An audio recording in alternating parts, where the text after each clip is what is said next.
Hello mga katiya! Andito tayo ngayon sa Hsinchu City Government.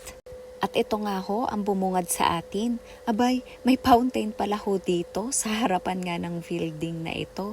Ay dati nga ho kapag ka naglalakad ako din papunta at pagkatapos magsimba, ay wala naman hong garne. Nga ngayon ko nga lang ho ito nakita. Ay siguro nga ho sa sobrang init, ayan, binuksan nila ang tubig para maibsan ang init ng araw at ang natutuyong semento. Abay, sa sobrang init nga ho ng panahon ngayon, ay natutuyo na nga ang lahat ng bagay. Ay ano ga ho yun sa inyo? Natuyo na ga din? Baka kailangan na nga din hong diligan? Woo! Ay ang ibig ko nga hong sabihin ay ang inyong mga tanim na halaman ay baka nga natuyo na. Kaya dapat nyo na nga hong diligan. At ito nga pala ho ang gilid ng Municipal Government Hall ng Hsinchu City. At nagutom na nga ho ako kaya pumunta naman ako dito sa Pinoy Food kay Ate Wilmas Tapalog. Ito nga pala ho ay matatagpuan sa loob nga lamang ng palengke ng Hsinchu City.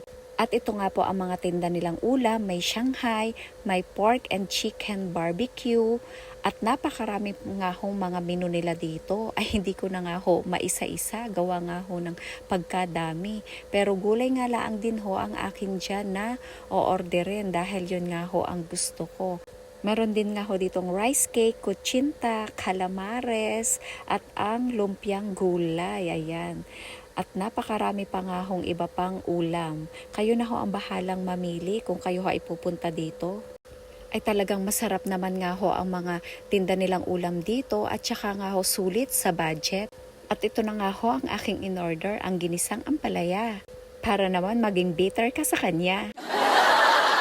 Meron din tayong chop suey at ito ngang huli, ang calamares, parang pag-ibig mo na walang kapares.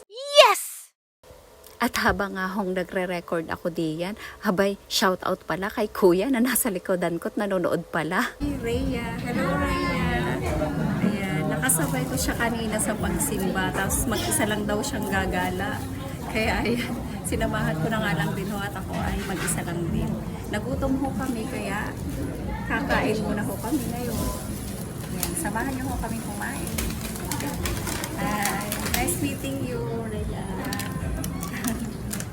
Abay, nagpakyut pa nga ho ang ating kuya sa likod ko ay talaga namang hanggang sa matapos nga ho ang video ko ay nanonood pala. At ayan, pagdaan ko nga ho din sa may park na malapit sa train station ng Hsinchu ay nakita ko ang dami ng mga tao na nanonood nga at may palabas ay gawa ng may mga nagsasayaw pala ng mga kabataan. Ay siya ay tayo ngay manood nga muna at mag-relax ng kaunti ay wala pa naman nga ang biyahe ng train. Minsan naman nga ho ay maganda ding manood nga ng mga garne at naalala ko din nga nung aking nga kabataan, abay ako'y sumasali din sa mga pagsayaw na garne. Wow! Ay kaya laang ho, hindi naman nga ho ako marunong magsayaw. Ay talaga laang napapasali laang ho sa mga gayaan. O siya hanggang dito na lamang mga katiya, paalam!